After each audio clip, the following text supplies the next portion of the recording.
Vocês estávamos cantando há pouco, dá-me um coração.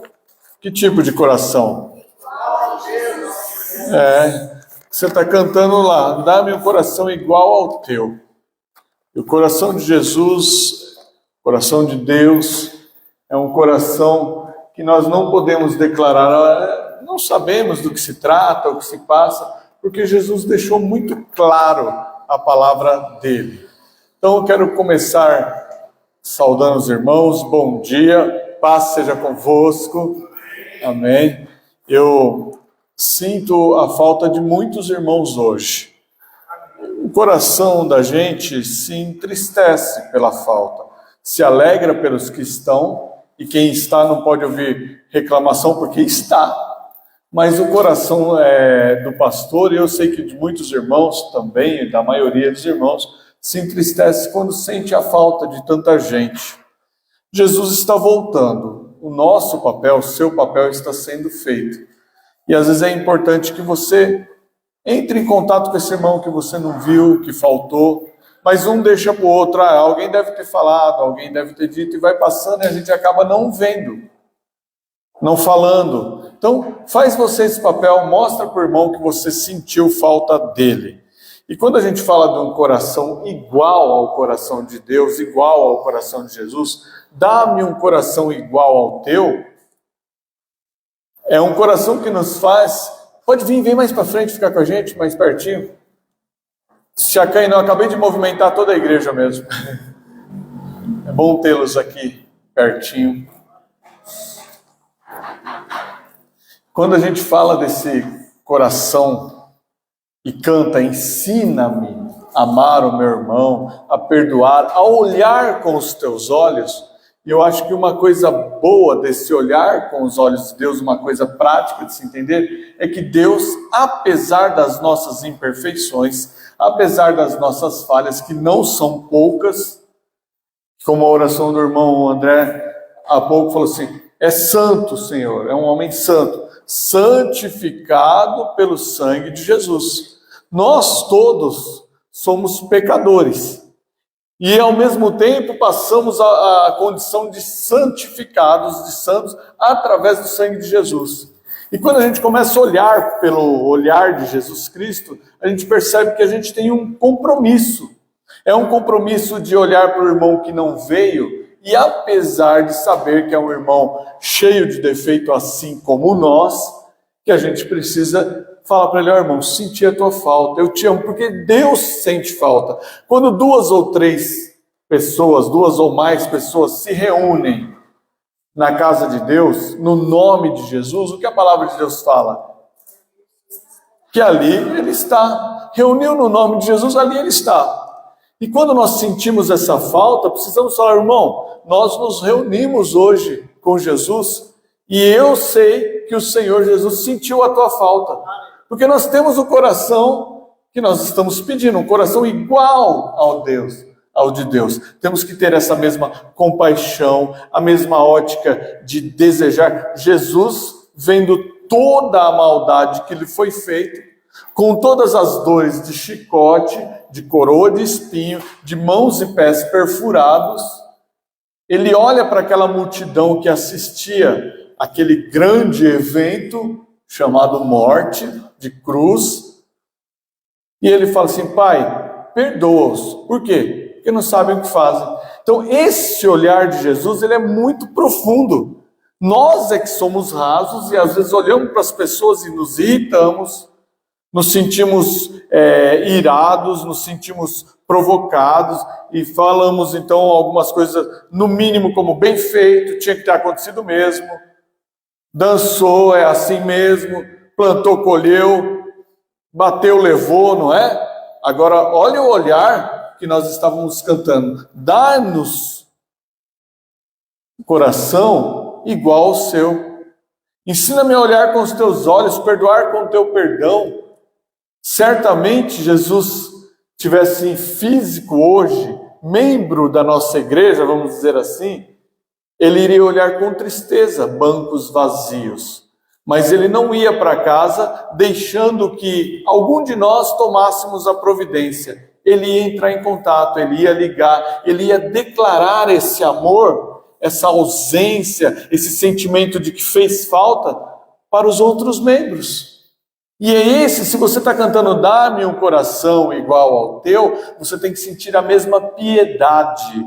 Ah, mas por quê? Quem veio então é sujeito à piedade? Sim. Quem não veio é sujeito? Sim. Porque cada vez que nós aprendemos, e eu tenho sentido muito isso no culto de quinta-feira, e eu quero que os irmãos tenham essa consciência de quanto dói. Isso é a parte da mensagem, não estou me lamentando não, mas eu estou mostrando que olhar com os olhos de Deus e procurar sentir é olhar de repente numa quinta-feira e ver que no encontro que Jesus marcou conosco, ele despejou conhecimento, ele despejou graça, ele nos ensinou, ele lavou a nossa alma, ele nos deu capacidade de crescer.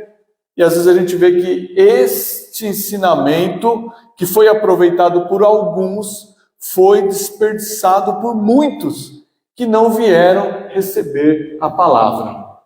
Eu vejo hoje muitas igrejas, e talvez você conheça também, mas eu tenho conhecimento que cancelaram todos os cultos e só tem cultos aos domingos, porque falavam assim, o povo não vinha, dia de semana é muito corrido. É corrido. Mas eu vejo um valor tão grande, quanto mais apertado, olha, os grandes reavivamentos, derramar do Espírito Santo e mudança de países inteiros, como aconteceu no reavivamento da Inglaterra, aconteceram nos momentos de maiores apertos, de maior perseguição.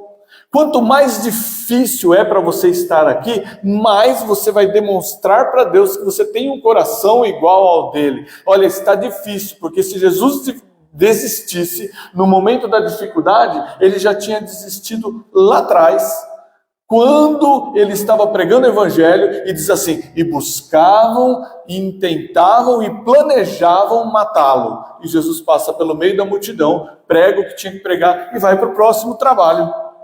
E ele sabia que constantemente a Bíblia vai mostrando as intenções de matá-lo. E ele não desistiu.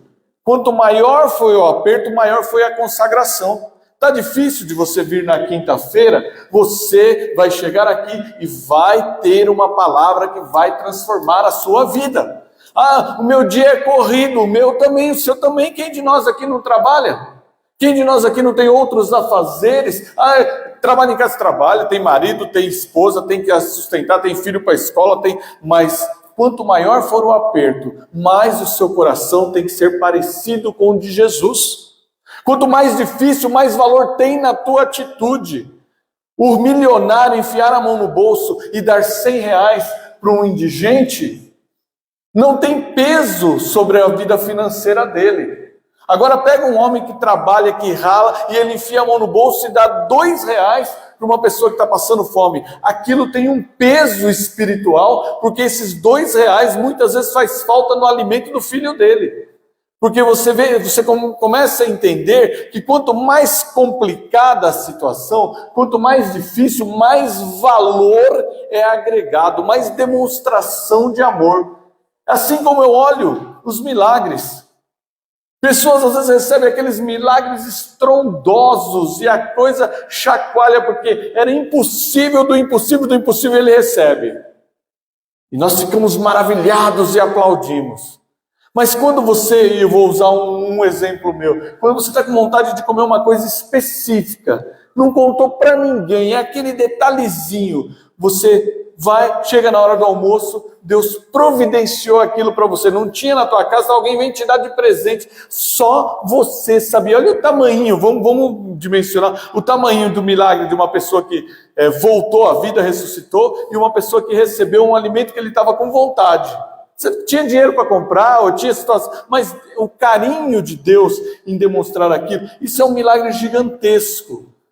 Então a gente começa a ver que Deus opera em qualquer lado, ou como o irmão Pipo pregou, de uma ponta a outra, com milagres diferenciados. O que vai fazer diferença na nossa vida é o momento, porque eu estava com vontade, ou outro estava à beira da morte, mas o milagre, a presença de Deus é o mesmo. E o coração que nós desenvolvemos igual ao de Deus tem que nos fazer enxergar o valor do alimento, o valor da ministração, o valor daquilo que Deus está falando. E se ficarmos ali em casa, com a desculpa que estávamos cansados numa quinta-feira, sendo que nós temos só 2 cultos, quinta e domingo e terça-feira online, não são todas, depende de eu conseguir chegar do serviço, de dar tempo, sou eu que faço a transmissão, é complicado, mas nós temos 2 cultos presenciais. Se não aprendermos a dar valor, a termos um propósito na nossa vida, não vamos crescer.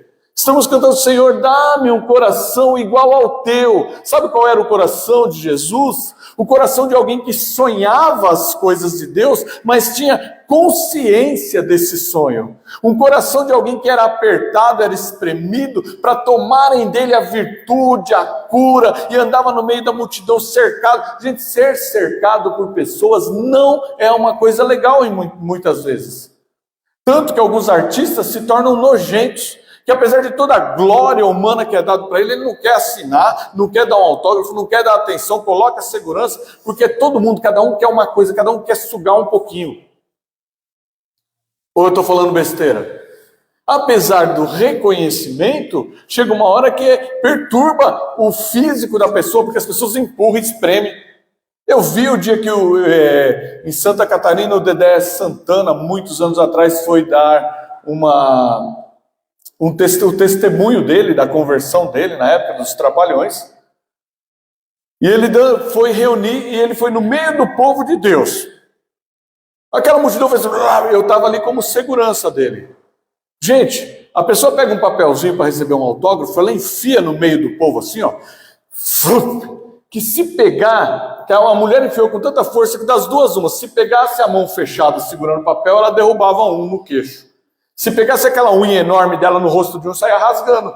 Então você tem que ficar lá cercando. Aí alguns ainda falam, ele é muito estrelinha. Não sei se não é, eu estou mostrando um exemplo. Não é porque se a pessoa deixar, pelo bem das pessoas, ele é esmagado. Agora você imagina Jesus cotidianamente sendo cercado por pessoas que queriam cura, queriam bênção, queria dar misericórdia, queria transformação, queria comer, queria beber, queria resposta. Chega uma hora que isso é cansativo.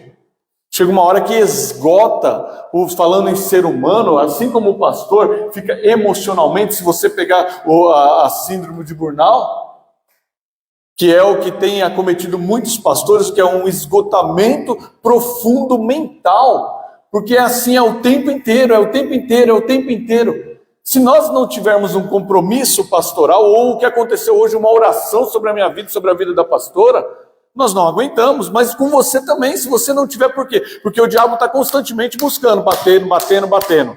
Ele não acerta quando ele está batendo, porque os anjos do Senhor estão acampados ao seu redor.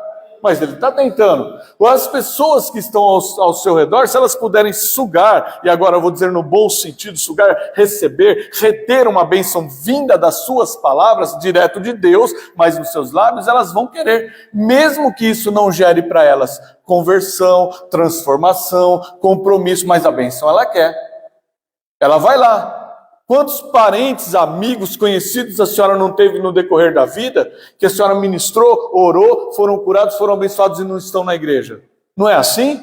Quantos de nós falamos do evangelho e falamos assim, poxa, agora essa pessoa mudou de vida, não é possível, porque Deus derramou tanto nos meus lábios, e aí você vê que a pessoa não mudou. Isso, emocionalmente, esgota o ser humano.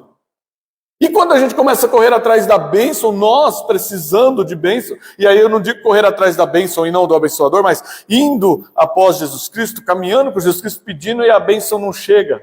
Aí a gente começa a entender que precisa ter um propósito nos nossos sonhos. Sonhamos com aquela bênção, sonhamos com aquela vitória, sonhamos com aquela realização, mas a vida de Jesus era uma vida de propósito.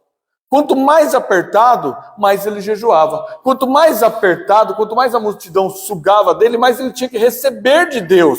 Porque apesar de ser Deus, o verbo, então aquilo que nós só ouvíamos falar, se fez o quê? Carne. E habitou entre os seres humanos, entre nós. E aí a coisa pega, porque você deixou lá a sua glória, porque diz, deixou a sua glória, a glória do unigênito do Pai. Ou seja, ele deixou a posição de primeiro filho, de unigênito de Deus, se transforma em carne e vem, vou mais uma vez usar uma palavra mesmo, vem passar os perrengues de ser humano. Mas não porque perrengue, porque merecimento dele, porque ele estava para ministrar, e quem está para ministrar está sujeito a ser sugado. A única forma de você ser sugado e não ficar mal é você ter o suficiente para dar, de forma que isso não faça falta. Lembra lá? O milionário que dá R$100, ele não se abala. Isso muda alguma coisa para ele? O indigente, o necessitado que recebe, para ele muda. Aí a gente tem que pensar o quê? Que precisamos estar cheios para poder passar algo, porque de Deus é assim, Deus não fica colocando um monte de coisa na sua vida, você não vai ser próspero financeiramente para você abençoar os outros. Quanto mais você abençoa, mais Deus te prospera. Se tua vida está estagnada, então talvez você não tenha abençoado as pessoas devidamente. Quanto mais você ora pelas pessoas, mais Deus te ensina a orar. Quanto mais você é cheio do Espírito Santo e exalta o Senhor dessa forma, mais Deus te enche desse Espírito Santo para que você tenha o suficiente para dar. Veja o caso de criança, de pessoas idosas, vamos dizer, pouca gordura no organismo, ingere pouca água, é diferente de uma certa idade. Essa criança, esse idoso, se ele ficar um tempo excessivo no sol, igual o jovem fica, ele desidrata em questão de horas. Do dia, da manhã para a tarde, ele tem uma insolação e pode morrer. Por quê? Porque ele não tem o suficiente para suar, o suficiente para urinar, para tirar os líquidos. À medida que ele soa, urina ou tem uma febre, a insolação pegou, ele entra em óbito. Se nós não temos para dar e damos aquilo que não temos, o nosso corpo seca e morre. Não é essa a realidade? Agora tem uma coisa. Quando você se converteu, automaticamente os necessitados do mundo te viram como luz do mundo. E eles vão querer sugar de você tudo aquilo que você possa, como representante de Deus, dar a eles. Eles não estão errados, porque você está brilhando, você é a luz de Cristo. E às vezes você dá a única luz que você tinha, o único entendimento que você tinha e não volta a se alimentar. Olha, o grupo de louvor da sua igreja, o grupo que ministra, que adora, que está aqui no altar, que é assim como o pastor que foi tirado do meio das ovelhas para ser uma ovelha guia, o grupo de louvor está aqui para receber de Deus e ajudar, conduzir a igreja nessa adoração.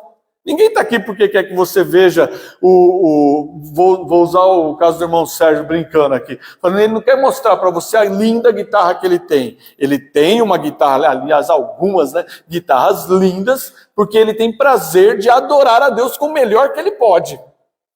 Mas o que é isso? É um compromisso. Senhor, eu quero fazer para você o melhor.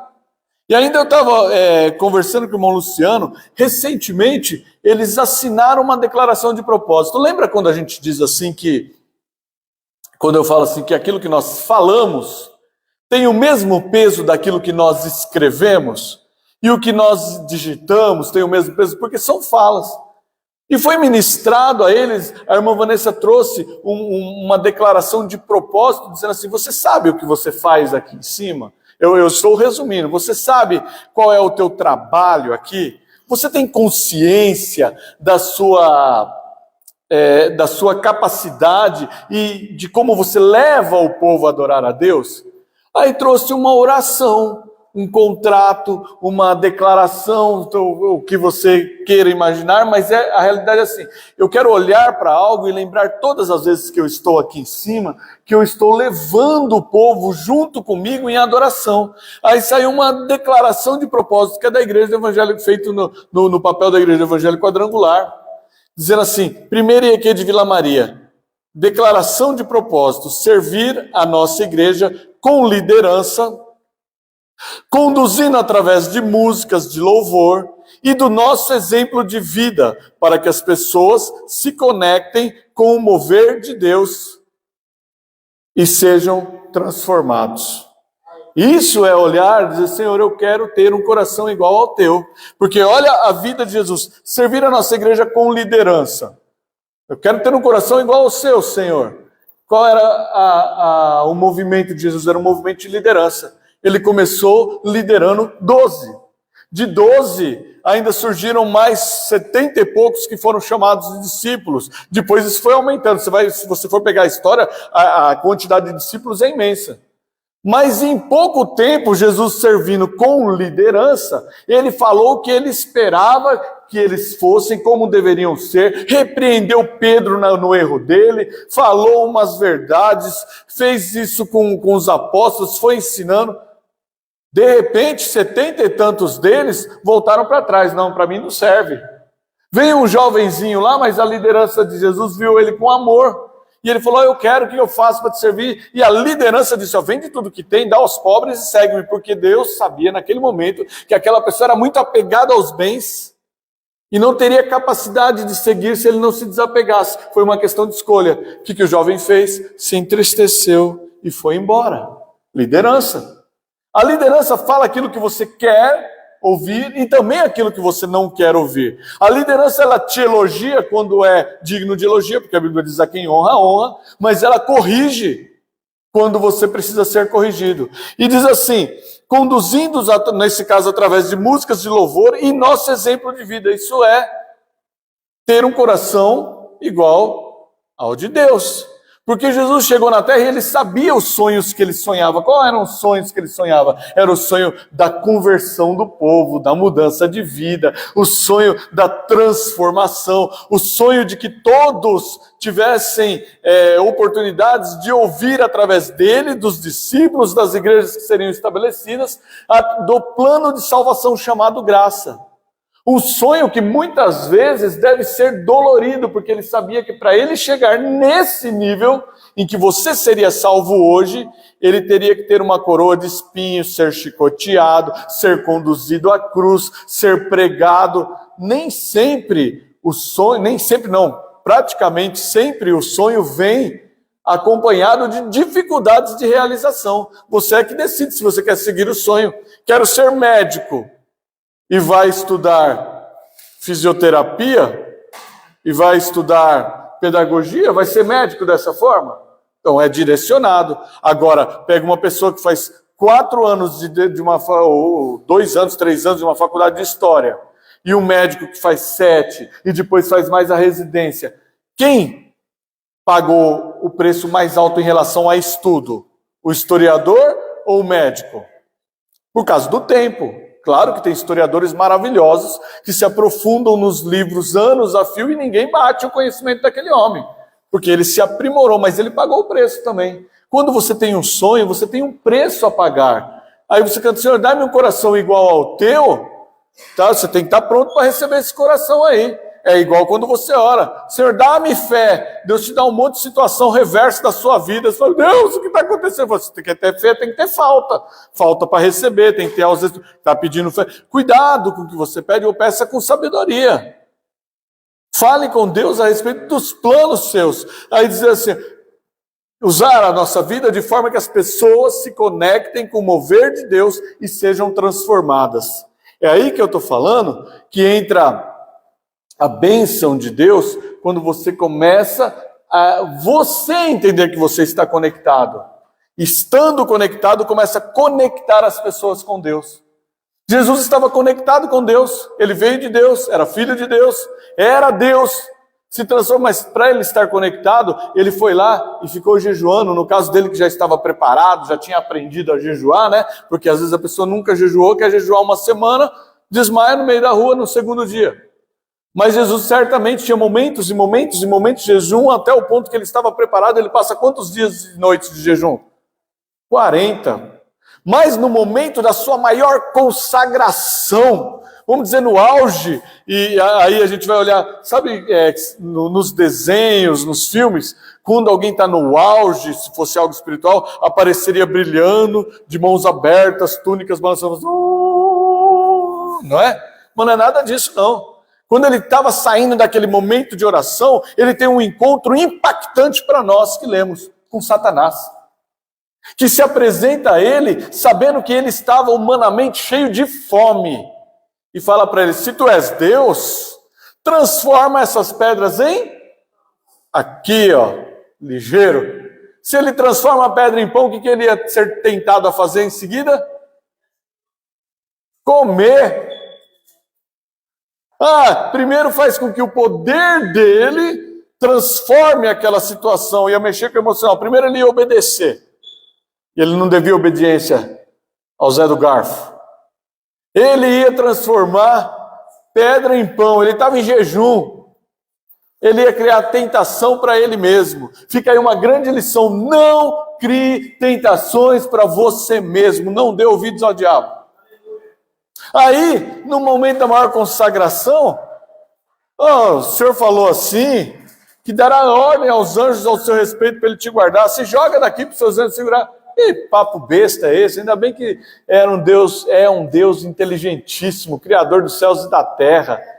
Mas quando o crente é fraco e não conhece a palavra, é mesmo, né? Estou cheio de unção, eu posso falar, eu posso dizer, eu posso. Não, pode nada. Tudo que nós podemos é através da graça de Jesus. Temos que saber os sonhos que nós sonhamos. Eu sonho para mim ser um pastor abençoado, então eu vou correr atrás, eu vou pagar o preço. Você sonha em ser um ministrante, um palestrante, um abençoador, alguém de destaque na tua área de trabalho, na tua área de vida. Você quer que tua família seja diferente, que a tua casa seja diferente? Corre atrás do seu sonho, mas corre colocando em prática os conhecimentos da palavra. Deus, eu quero, Senhor, eu quero um carro, eu quero um carro, eu quero um carro. Deus, dá o carro. Praia para quem te quero, nunca mais volta para a casa de Deus. Aí, se você vai pedir algo para Deus, esse algo vai te tirar da presença de Deus, que Deus não lhe dê, porque mais vale a vida eterna.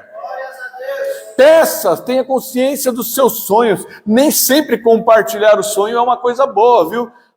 Eu sou soldado, eu estou ali, é família mesmo. Olha o caso de José.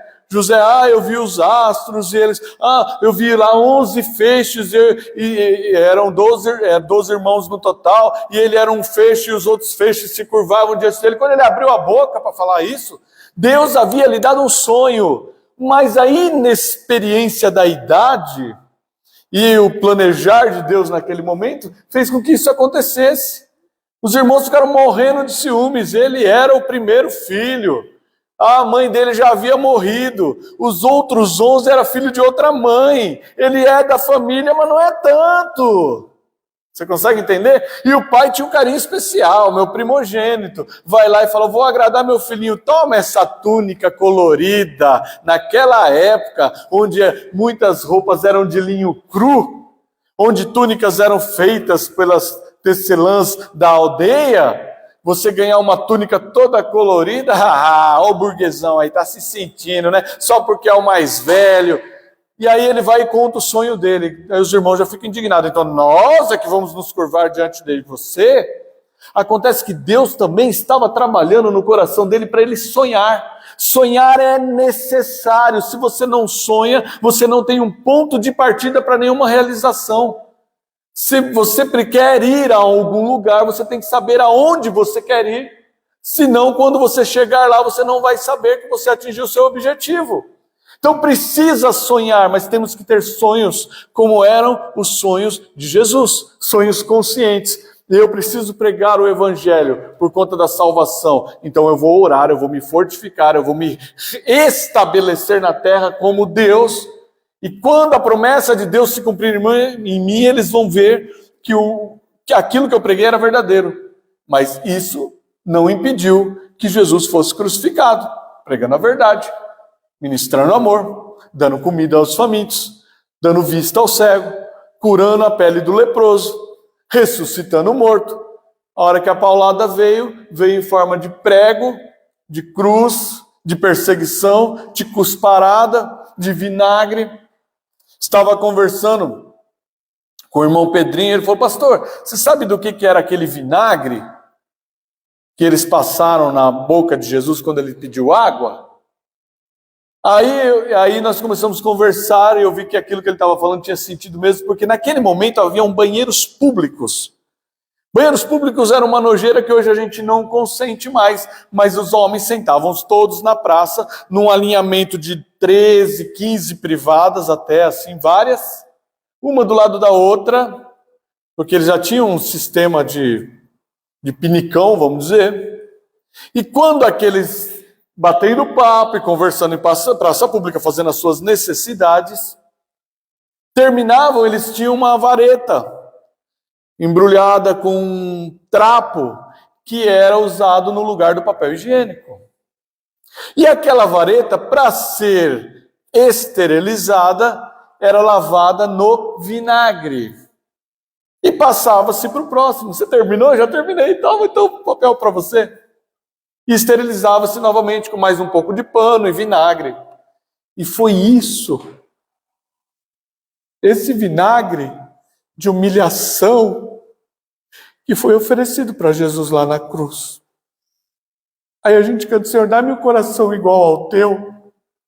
E nem se preocupa de ter um tempo de relacionamento, de oração, de ouvir a palavra que Deus trabalhou às vezes a semana inteira no coração do pastor, no coração de quem ia ministrar o louvor.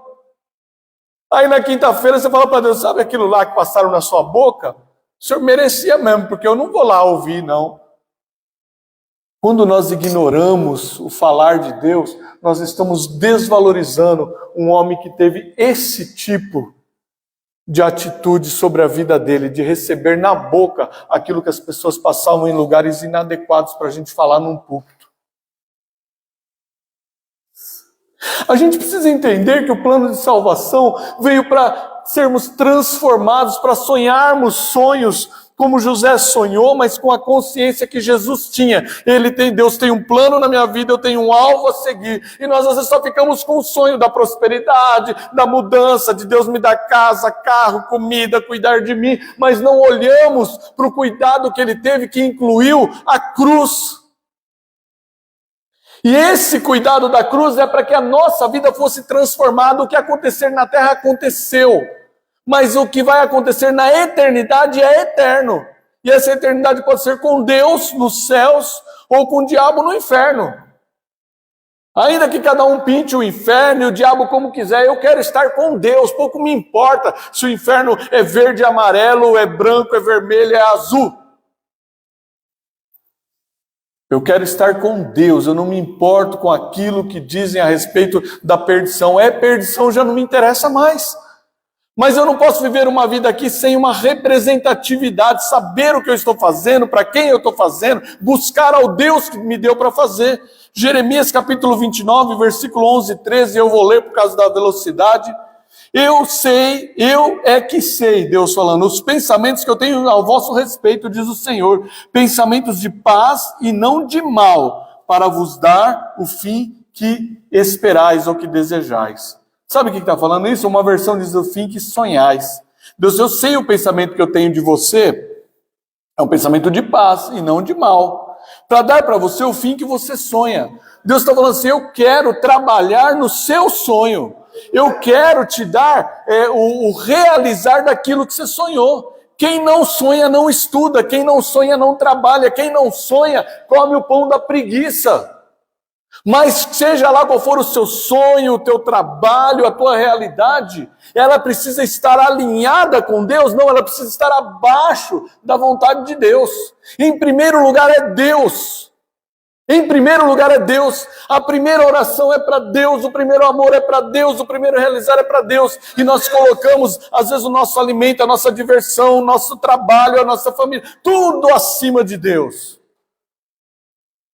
A Bíblia diz, quem não deixar pai, mãe, e casa e bens por amor do meu nome, não vai herdar o reino dos céus. Estou resumindo o versículo.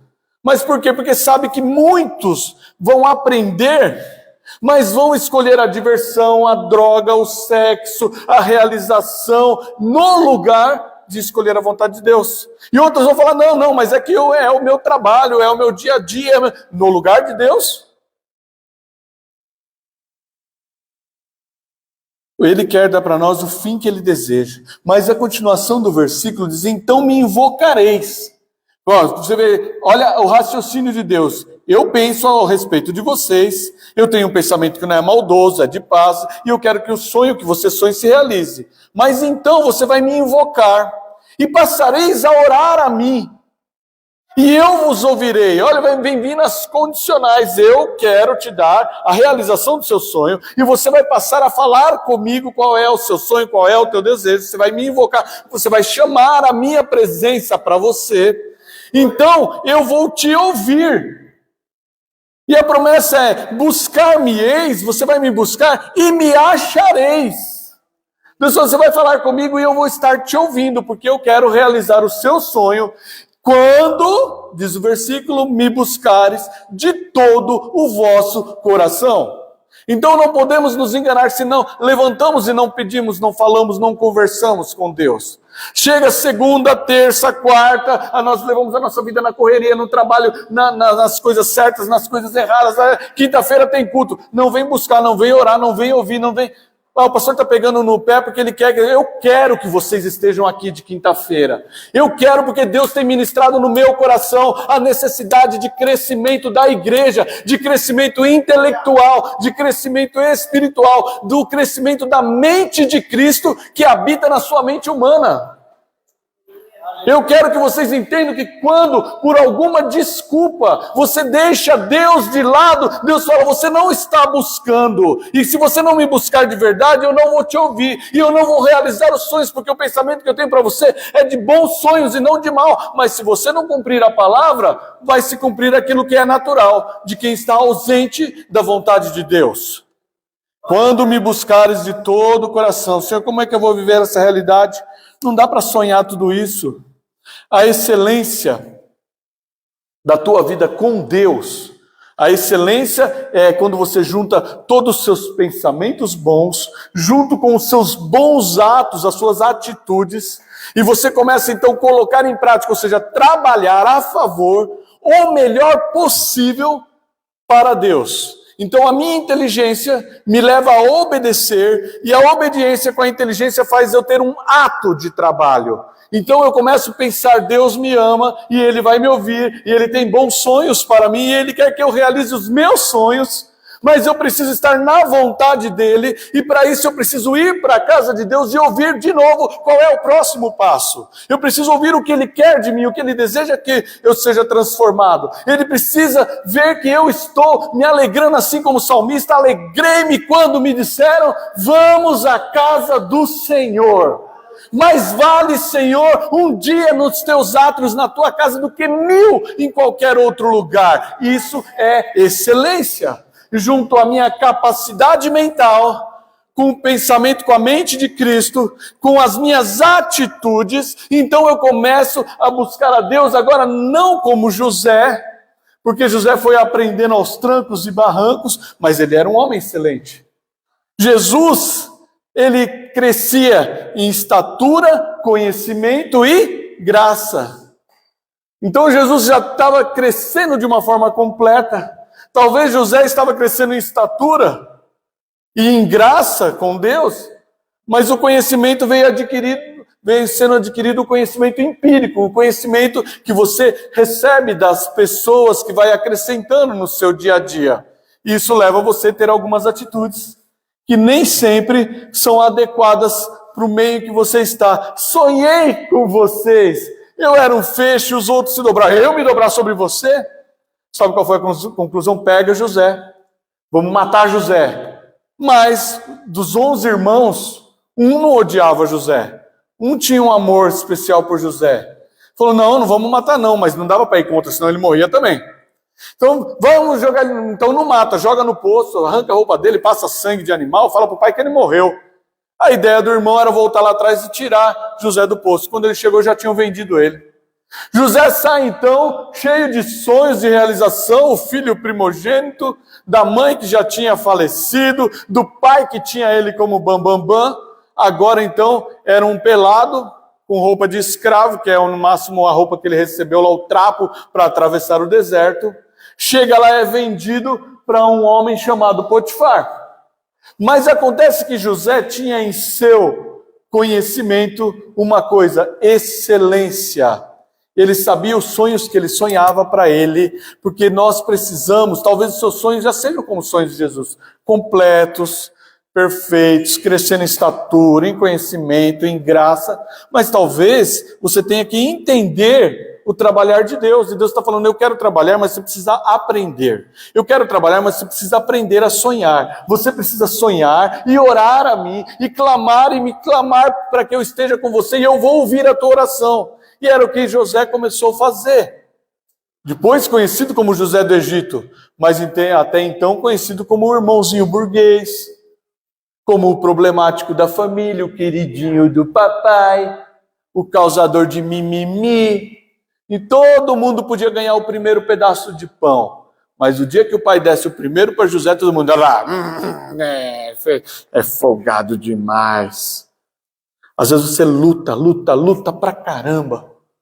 E quando você compra um carro novo, quando você compra uma casa, quando você adquire um tênis que é o que você queria durante tantos anos, não está fácil comprar tênis não, está difícil igual comprar carro. Aí você compra, alguém fala assim, tá podendo, hein? Tá burguês, hein? Sabe aquela piada, não, aquele ditado que falam dos bêbados? Que todo mundo vê a cachaça que ele toma, mas não vê os tombos que ele leva? Quando você é destaque, você é destaque. Não tem jeito, as pessoas vão falar. Acontece que se o seu sonho está ligado ao sonho de Deus, Ele é que é a tua defesa. Ora, veja o conto do vagalume e da cobra. Talvez você já conheça, mas eu vou refrescar essa história aqui. Sai o vagalume passeando, acendendo a sua luzinha, de repente uma cobra dá um bote, ele voa para lá, a cobra corre, e a cobra começa a perseguir, e esse vagalume entra em desespero, chega num cantinho, que o vagalume fala, não dá para subir, e a cobra fala, já era. Aí o vagalume fala, tá bom, eu vou ser devorado, mas então me dá uma explicação. Eu não pertenço à sua cadeia alimentar, cobra não come vagalume. Eu não faço parte da sua dieta. Por que você vai me devorar? Aí a cobra falou assim, realmente você não faz parte da minha dieta, mas o teu brilho me incomoda. Sabe, o seu brilho incomoda Satanás. E se ele tiver que usar os filhos deles, as pessoas abandonadas no mundo, que estão à mercê dele, para que você seja humilhado, para que a tua família te rejeite, para que olhem você de uma maneira, Deus te deu e você está... Não tenha vergonha de suas posses. Você não precisa fazer propaganda, mas você também tem que ter inteligência. Sonhe o sonho de Deus. Deixa Deus te defender. José chega lá na casa de Potifar e ele era excelente. Tudo que ele punha a mão prosperava, porque ele tinha nele a mente de Deus, a mente de Cristo, a mente do Pai, Filho e Espírito Santo ajudava ele a pensar, ele pensava nas coisas de Deus. Portanto, as atitudes dele eram atitudes de servo. E tudo que ele pôs a mão na casa daquele homem que o comprou como escravo, prosperou. Prosperou tanto que o homem deu a escritura e falou assim, está aqui, agora no meu nome você pode negociar, vender, comprar, cuidar. Você é o homem desta casa. A única coisa que ele não tinha direito na casa era na esposa de Potifar. E essa mulher tentou por várias vezes seduzi-lo. Aí o que ele faz? Não, porque você não é minha. Os bens eu posso administrar, você não. Ele podia ter escolhido a diversão, o prazer carnal, mas ele escolheu servir a Deus. Ele tinha o sonho dele bem claro. Eu vou fazer o melhor possível com aquilo que eu tenho, até que eu tenha condição de fazer melhor ainda. Essa é uma frase de Mário Sérgio Cortella, ou pelo menos ele repete, não sei se é exatamente dele, mas é sensacional. Eu vou fazer o melhor que eu posso com aquilo que eu tenho, até que eu tenha condição de fazer melhor ainda. Deus te deu a salvação, isso é o melhor que você tem. Deus te deu a mente de Cristo, isso é o melhor que você tem. Você vai passar por tentação, por dificuldade, mas como você está fazendo o melhor, esse Deus que você invocou, ele diz, me achareis quando me buscares, e ele vai te guiar. E apesar dele ter falado, não, eu não vou pecar, ela falou, tentou me estuprar, então, e segura a túnica, ele sai correndo. Agora, uma mulher, dona da casa, chefe de um escravo, diz que tentaram contra ela o estupro, tendo a túnica na mão. Quem ia ser ouvido como correto? Ela ou ele?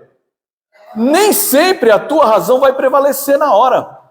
Nem sempre você dizer que eu sou cristão, ou que Deus me deu, ou que isso é fruto do meu trabalho, vai deixar de despertar inveja em alguém. Mas acontece que não foi José que teve que se defender, Deus o defendeu. E um homem com um sonho tão óbvio, tão excelente, tão óbvio para ele, é isso, o seu sonho ele tem que ser claro para você, não é para os outros. Chega na cadeia e fala assim, bom, já que eu estou aqui, eu vou fazer o melhor que eu posso com aquilo que eu tenho, até que Deus me dê condição de fazer melhor. Chega na cadeia, José começa a administrar, limpar, cuidar, separar os presos naturalmente, porque o sonho de Deus, quando ele se apresenta a você, ele te dá condições emocionais, físicas, te dá capacidade de fazer o melhor com aquilo que você tem. O que ele tinha um número de presidiário, o que ele tinha uma cela e o que ele tinha colegas de cela. Mas ele, por ser excelente diante de Deus e querido de Deus, porque José era querido do pai dele, quando o pai não estava presente, Deus estava ouvindo as orações do pai dele e continuou abençoando José. E José então é colocado sobre chefe sobre a cadeia. Pega o preso e fala, você vai mandar nos presos. Olha isso. É só Deus, porque ele fazia o melhor que ele tinha, o melhor que ele podia com aquilo que ele tinha. Às vezes você olha para a tua igreja e fala, minha igreja não é uma igreja tão cheia, eu não tenho tantas oportunidades. Faça o melhor de você para o reino de Deus com o que você tem, até que Deus te dê condição de ser melhor ainda. De repente Deus vai te tirar desse púlpito e te pôr no púlpito das nações, eu não sei. Deus vai te tirar de onde você trabalha e vai te colocar você, como diz a palavra, por cabeça e não por cauda. Mas você tem que fazer o melhor. Então José vai naquela situação de fazer o melhor, até uma hora que acontece um monte de coisas na cadeia e ninguém consegue interpretar o sonho que o rei tinha para ser interpretado. Alguém se lembra, porque ele já tinha sido o abençoador de um copeiro, tinha sido o abençoador de outro que veio do rei, e alguém se lembra dele porque ele fazia o melhor com o que ele tinha. Eu conheço alguém que faz o melhor e ele vai saber interpretar seu sonho. Daí, ele interpreta o sonho do rei. Resumindo a história, ele vai parar no palácio do rei. E quando Deus dá um sonho sobre as vacas magras, vacas gordas, até que vem a interpretação de quem queria matar o rei, aí é uma história longa, mas resumindo, ele entendeu, falou assim, vão ter 7 anos de fartura e 7 anos de miséria total.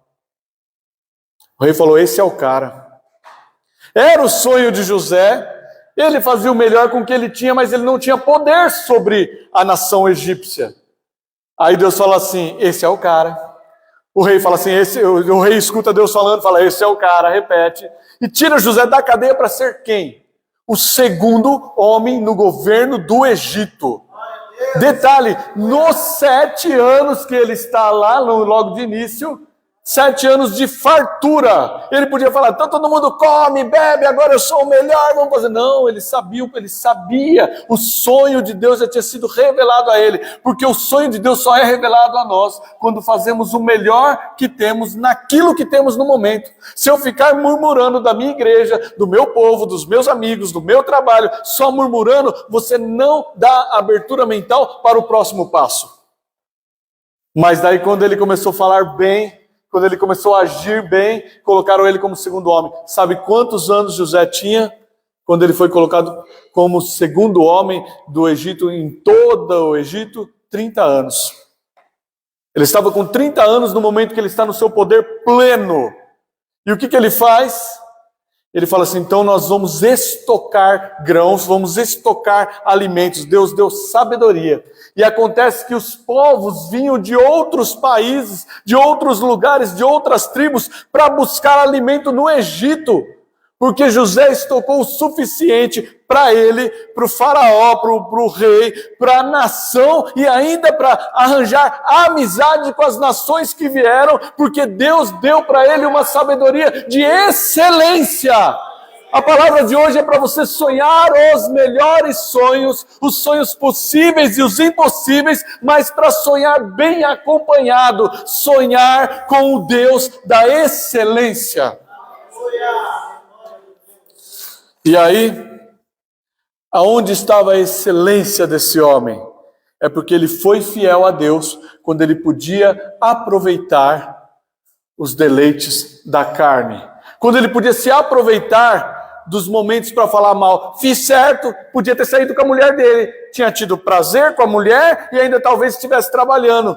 Agora estou aqui na cadeia. Ele podia ter aberto a boca para falar essa asneira, mas ele continuou batendo na tecla. Eu sou de Deus e eu faço a vontade de Deus. Rejeitou aquela mulher, foi para a cadeia, podia estar lá lamentando, murmurando, mas ele aproveitava as oportunidades. Já que eu estou aqui, o melhor que eu tenho a fazer é ser o melhor dos presos. E Deus traz para ele a condição de interpretar um sonho. E aí quando dependeu de interpretação, Deus falou assim, agora não se preocupa não, você não tem essa capacidade, mas eu vou te dar capacidade para entender, e eu vou te colocar aonde eu quero, e agora você vai ter condição de fazer o melhor que você pode com tudo à sua disposição. Você quer ser abençoado? Faça o melhor aonde você está. Seja o melhor do teu lar, o melhor do teu trabalho, o melhor da tua igreja, o melhor do meio do povo. Não para a sua glória, mas pela excelência do Deus que habita em você. Eclesiastes 9:10. Acredito que isso era um lema de vida para esse homem. Diz tudo, o quanto vier a sua mão para fazer, faça conforme as tuas forças. Porque para o lugar para onde você vai, ou seja, quando você morrer, lá não tem obra, não tem projeto, nem conhecimento, nem sabedoria. Deus estava falando assim, olha, faz o que você tem que fazer enquanto você está vivo. Não espera para morrer, não. Quando eu morrer, as pessoas estão esperando ir para o céu para viver vida abençoada. Viva a vida abençoada aqui. Está esperando partir com Cristo na glória para não ter mais esses problemas. Vai se exercitar, vai trabalhar, vai curtir a vida, mas saiba que de todas as coisas Deus pedirá conta. Se você deixar as oportunidades passarem, depois de morto, seus projetos não terão mais valor. Viva a excelência agora. Chega mais cedo na igreja. Meu Deus, como é difícil em fazer o povo entender que sair um pouco mais cedo de casa, chegar na casa de Deus, dobrar o seu joelho, não na hora do culto, mas antes do culto, dizendo, Senhor, eu vim cultuar, acalma a minha mente, acalma meu coração, perdoa os meus pecados, confessa ao Senhor e entra num culto cheio de unção. Entra no culto já perdoado, porque se você vier cheio de problema, de pecado, esperar Deus falar com você na hora da mensagem, quanto você já não perdeu na ministração do louvor? Porque se o pecado faz separação entre Deus e o homem, e você ainda não teve tempo de se reconciliar, vem na casa de Deus, dobra o joelho antes, fala com Deus, mas chegou aqui já perdoado, santificado, está tudo bem, dobra o seu joelho e fala, Senhor, o que o Senhor preparou para mim? A minha mente quer entender a tua mente, a mente de Cristo, ministra na minha vida as mudanças, fala comigo hoje, o que o Senhor tem para mim no louvor, o que o Senhor tem para mim na palavra, o que o Senhor tem para mim no testemunho, o que o Senhor tem para mim no momento da oferta. Certamente Deus vai te trazer o melhor de você, a excelência. Venha mais cedo, venha de quinta-feira, dobre os seus joelhos, venha de domingo. As pessoas falam assim, existem situações e situações. Hoje estamos passando essa época de Covid, de gripe que assusta. Mas quanta gente fala assim, eu não estou bem hoje. Não estou muito bem, não. Eu estava vendo lá o pastor falando assim, triste, o pastor chateado mesmo. Passando um perrengue, a igreja não vai, não anda, sabe? Quando o povo não se importa, cada um vivendo a sua vida, e a pessoa fala assim, o meu filho entrou em depressão porque ele quer ir para a igreja, mas eu não levo ele para a igreja porque ele não se dá bem com o barulho do som, ele tem meio um negócio com o som. Ou a criança entrou em depressão porque quer ir para a igreja, a mãe não leva porque o som incomoda a criança. Aí perguntei para o pastor, mas e aí, ele não sai de casa? Não, está o tempo inteiro andando aqui, brincando aqui na rua, sendo acompanhado com a mãe. Quer dizer, pode ir para a rua, pode ir bagunçar, mas na igreja não. Que excelência haverá se não houver compromisso? Quantos desejam ser abençoados? Viva a excelência de Cristo Jesus, sabendo qual é o plano.